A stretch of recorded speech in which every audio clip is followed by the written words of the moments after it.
कशाला वाया घालवता तुमचं आयुष्य? चांगल्या आरोग्यासाठी द्या स्वतःकडे लक्ष.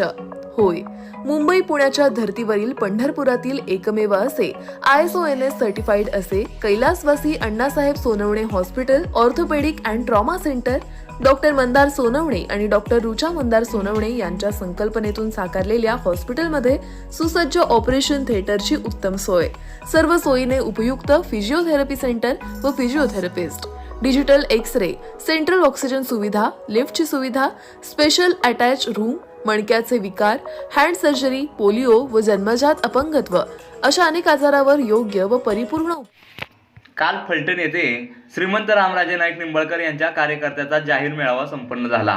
गत काही दिवसापूर्वीच उपमुख्यमंत्री अजितदादा पवार व उपमुख्यमंत्री देवेंद्र फडणवीस यांच्यासोबत बैठक संपन्न झाली, परंतु या बैठकीत कोणताही निर्णय झाला नाही. आज सर्व कार्यकर्त्यांच्या भावना जाणून घेतल्या आहेत. या भावना आम्ही वरिष्ठ पातळीवर कळवणार आहोत व त्यानंतरच आम्ही निर्णय जाहीर करणार आहोत, असे मत विधान परिषदेचे माजी सभापती तथा विद्यमान आमदार श्रीमंत रामराजे नाईक निंबाळकर यांनी व्यक्त केले.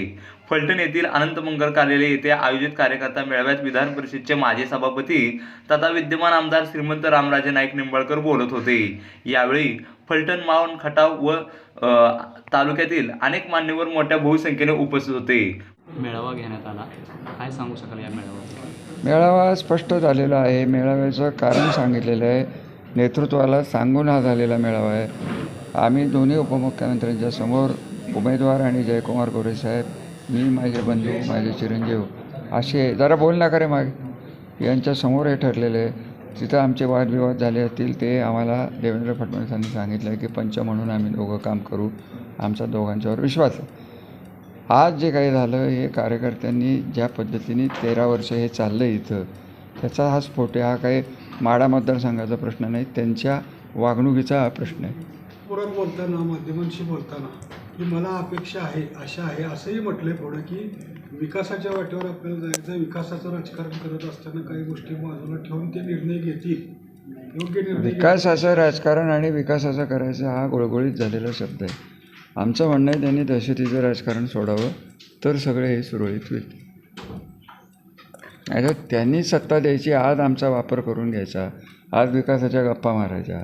ठीक आहे, वाद चालतात, श्रेय घेण्याचा वाद चालतात, त्याला मर्यादा असते ना. पण कार्यकर्त्यांना जेव्हा हात लागतात तेव्हा 10 वेळा विचार करायची वेळ येते. आणि कोण आम्ही नाही करत. मोहिते पाटलांची अशीच नाराजी आहे. त्यांनी गेल्या वेळेला 1 लाखाचं लीड दिलेलं होतं त्यांच्या तालुक्यातून. आज ते धैर्यशील मोहिते पाटील, शिवतेज बाबा मोहिते पाटील हे करमाळा, सांगोला तालुक्यात फिरताना त्यांना त्यांचे समर्थक तुतारीच्या चिन्हावर लढण्याचा आग्रह करत आहेत.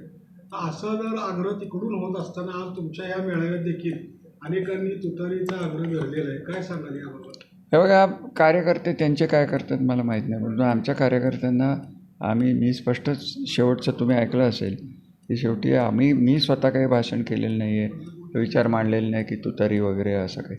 आम्ही एवढंच म्हणलं हे मिटवून द्या तर हे युती धर्म पाळला जाईल, एवढंच तात्पर्य आहे. आता बाळदादा मोहिते पाटलांनी सांगितलेलं आहे की जर मोहिते पाटलांना डावललं तर सोलापूर, सातारा आणि माढा लोकसभेमध्ये भाजपला पराभवाचा सामना करावा लागेल. मग त्याच पद्धतीनं तुमचं आज महायुतीमध्ये जर हे मिटलं नाही तर काय सांगू? कार्यकर्ते माझ्या हातात राहणार नाही याची नोंद घेतली जावी. त्यांनी खासदारांनी जर सांगितलंच असेल तर विषय संपला ना. तुमचं जर खरं निघालं की एखादा आमदार गेला तर त्यांना चालतो आहे, आम्ही नाही मागे लागणार. नाही ना, आमच्या आमदारालाच मागणूक द्या. विकासाचं राजकारण त्यांनी काय केलं आहे त्या विषयावर मला बोलायचंच नाही आहे. विकास करताना सगळ्यांना घेऊन आणि सगळ्यांच्यासाठी विकास असतो, केवळ आपल्यासाठी नसतो. त्यामुळे विकासाचं राजकारण कोणी केलं आणि काय केलं हे आम्हाला पक्का माहिती. वारंवार 2 लाख मतांनी मी निवडून येऊ, 3 लाख मतांनी. आज त्यांनी पंढरपूर शहरात म्हणलेलं आहे. मागच्या वेळी मी 1 लाख मतांनी निवडून आलो आहे, 80,000 ते 1 लाख. तर यावेळेस मी 3 लाखाच्या आसपास मतांनी निवडून येईल असं त्यांचा दावा आहे. त्यांना शुभेच्छा. मान खटावचे आमदार तुमच्यावर वारंवार टीका करतात, त्यामुळे तुमच्या समर्थकांचा त्यांच्यावर खूप मोठा राग आहे हे आज प्रतीत होतो. माझ्यावर टीका करतात हा राग नाही, हे कार्यकर्त्यांना जो त्रास देतो त्यांचा होतो, हा त्रास थांबावा म्हणून हा सगळा खटाटोप आहे. त्यांनी माझ्यावर बोलावं, मी मगाशी सांगितलं माझं काय वाटोळं करायचं ते करून दे. परंतु कार्यकर्त्यांच्यावर राग काढणं हे माणमधल्या कार्यकर्त्यांना आम्हाला जपायला लागतं. घरादारं उठवायचे प्रकार तिथे चालत आहेत. त्यामुळे हे कसं काय सहन व्हायचं? आपल्या कार्यकर्त्यांची आजची जी मेळाव्यातून नाराजी दिसून आली ती संजीव बाबांना उमेदवारी दिली नाही म्हणून नाराजी होती की हे बघा, यापूर्वी संजीव बाबांना उमेदवारी द्यावी ही मागणी होती. मागणी करणं चुकीचं आहे का? आम्ही आमच्या पार्टीकडे मागणी केली होती. त्यांनी महायुतीत निर्णय घेतला, आमचं काही म्हणणं नाही. आमच्या ज्या व्यथा होत्या हे त्यांच्या वागण्यावर आहेत. तर ते वागणं सुधारायचं. परत मी एकदा सांगतो, त्यांनी जर पंढरपूरला सांगितलं असलं तर विषय काय राहिला? सर, आता तुम्ही महायुतीमध्ये आहात. पंढरपूर शहरामध्ये देखील चर्मन कल्याण काळे हे राष्ट्रवादीमध्ये आहेत. तुम्ही देखील राष्ट्रवादी अजितदादा पवार गट आहात. मागील काही दिवसापूर्वी म्हणजे आठवड्याभरातच त्यांनी खासदार साहेबाच्या निधीबाबत खदखद व्यक्त केली होती की आम्हाला भरत असं हे बघा, ते काय मला माहीत नाही. मी काय तुमच्या विकास कामावर सोलापूर जिल्ह्यात त्यांनी आपापला भाग सांभाळायचा असतो. त्यांचे काय तिथं चालतं हे आम्ही 5 वर्ष बघितलेलं नाही. मी स्वतः कधी तिथं आलेलं नाही, गेलेलं नाही. लोक आहेत, बबनदादा माझ्याबरोबर आमदार होते, माझे त्यांचे मैत्रीचे संबंध आहेत. मामासाठी झिजलो मागच्या इलेक्शनमध्ये, हे सर्वश्रुत आहे. नाही मामाला यश मिळालं, मामाने विचार करावा.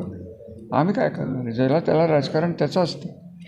मी काय स्वतःला फार मोठा नेता आहे मानणारा माणूस नाही. आणि हे जर निघालं असेल तर मग ते कळेल, ते बोलतीलच का? आज आपण कार्यकर्त्यांना बोलताना संदेश दिला की आपल्याला पुढील 30-40 वर्षाचं राजकारण आपल्या भागाचा विकास डोळ्यासमोर ठेवून पुढे वाटचाल करायची.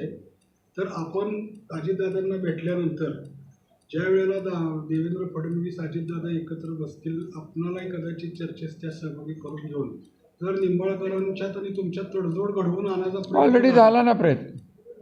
2-3 दिवसापूर्वी बैठक झाली, तिथंच हे प्रकार घडला. आणि मी जायला माझ्या कार्यकर्त्यांना विचारतो आणि सांगतो तुम्हाला. आता जर निंबाळकर साहेब आणि तुम्ही एकत्र परत एकदा तुम्ही लक्षात घ्या, ही जबाबदारी आमचे नेते अजितदादा आहेत. अजितदादा म्हणतील ते होईल. अजितदादांना आमचे अस्तित्व ठेवण्या इतपत कळतं. त्यांना माहिती आहे, आमचे पालकमंत्री होते नव्याण्णवला, त्यांना जिल्ह्यातलं खडानखडा माहिती आहे. जिल्हा कुठं चालला आहे हे त्यांना माहिती आहे. त्यामुळे आम्ही अजितदादांच्याकडे करू, ते देवेंद्र बसतील. आपली नाराजी आणि मोहिते पाटलांची नाराजी लक्षात घेऊन भाजपचे वरिष्ठ माढा लोकसभेची जागा अजितदादा गटाला देण्यासाठी आग्रही आहेत आणि सातारची जी जागा आहे ती शिवसेनेला देण्यासाठी प्रयत्न. हा सर्वस्वी भाजपच्या वरिष्ठ पातळीवर होणारा निर्णय आहे. त्यामुळे मी काय कॉमेंट करणार नाही. माझं म्हणणं आहे, उमेदवार म्हणून उमेदवारांनी मागावं. उमेदवार जर गुरमीत असेल की बाबा आम्हाला मताची गरज नाही, उमेदवाराचा प्रश्न आहे. जर ही जागा अजित पवार गटाला राष्ट्रवादी काँग्रेसला देण्याचा निर्णय झाला तर संजीव बाबांच्या उमेदवारीसाठी तुम्ही पुन्हा आग्रह करा? आग्रह नाही, मागणीच ती आहे ना. ती मागणी फक्त फलटण तालुक्याने केलेली नाही आहे. माढा मतदारसंघात जे तालुके सगळ्यांनी मिळून केलेली मागणी आहे. अशा वेळी पक्षाने संजय मामा शिंदे यांना पुन्हा उमेदवारी दिली तर तुमचा तसा काही? आमचा काय दोष नाही. आमचं हे बघा, हा सगळा दोष यांच्या मागण्याचा आहे. कोणाला दिली त्यांनी दगड दिला तरी आम्ही काही चौकशी करणार नाही, परंतु हा दगड आमच्या पायावर पडणार आहे. सर, मागे 6 आमदार उभा असल्यामुळेच हा कुठंतरी अट्टास होतोय का? कारण की त्यांचं बोलण्यामध्ये असं आलं की मागच्या वेळेस माझ्याकडे 1 आमदार होता तरी मी विजयी झालो, आता माझ्याकडे 6 आमदार आहेत. त्यांनी त्यांचं करावं, आमचं काय म्हणणं नाही. त्यामुळं कुठंतरी असे मी म्हणलं ना तुम्हाला की त्यांना जर वाटत असेल की फलटणची आमची मतं त्यांना नको आहे, बाकीच्या आमदारांच्या मतावर ते 3 लाखाने निवडून येऊ शकतात, माझ्या शुभेच्छा. आज आपल्या कार्यकर्त्यांनी काही तुतारी चिन्हावर लढण्याचा आग्रह करतात. खरं तर तो निर्णय त्यांनी त्यांच्या अपेक्षा व्यक्त केल्या, माझ्याकडे मागणी केली. त्याच्या मागणीच्या मागचं रहस्य तुम्ही लक्षात घ्या. तुतारी हा फार वेगळा विषय आहे, राष्ट्रवादी काँग्रेस सोडणं हा वेगळा विषय आहे. परंतु राष्ट्रवादी काँग्रेस सोडायची की नाही अजित पवारांची हा निर्णय फार वेगळा आहे. आजचं फक्त महायुतीचा धर्म कोणी पाळावा, दोघांनी मिळून पाळावा, इतकी तर त्यांची भाषणं असतील तर भरपूर झालं. आम्हाला ते त्यांच्या वरिष्ठांना कळवतील. उपचार त्याचप्रमाणे ऑनलाईन पेशंटच्या नोंदणीची सुविधा तसेच गोरगरिबांसाठी हॉस्पिटल अंतर्गत महात्मा ज्योतिबा फुले जन आरोग्य योजना व प्रधानमंत्री जन आरोग्य योजना उपलब्ध. त्याचप्रमाणे SBI and star health insurance सह सर्व कॅशलेस सुविधा उपलब्ध. नको त्या विचाराने होऊ नका त्रस्त, त्यामुळे होईल उगाच तुमचं आयुष्य उद्ध्वस्त. आमचा पत्ता कैलासवासी Annasaheb Sonawane hospital orthopaedic and trauma centre, Bhosale Chowk, Navi Peth, Pandharpur. संपर्क 021 86323755. वेळ सकाळी 11 ते 3 आणि 6:30 ते 9 वाजेपर्यंत.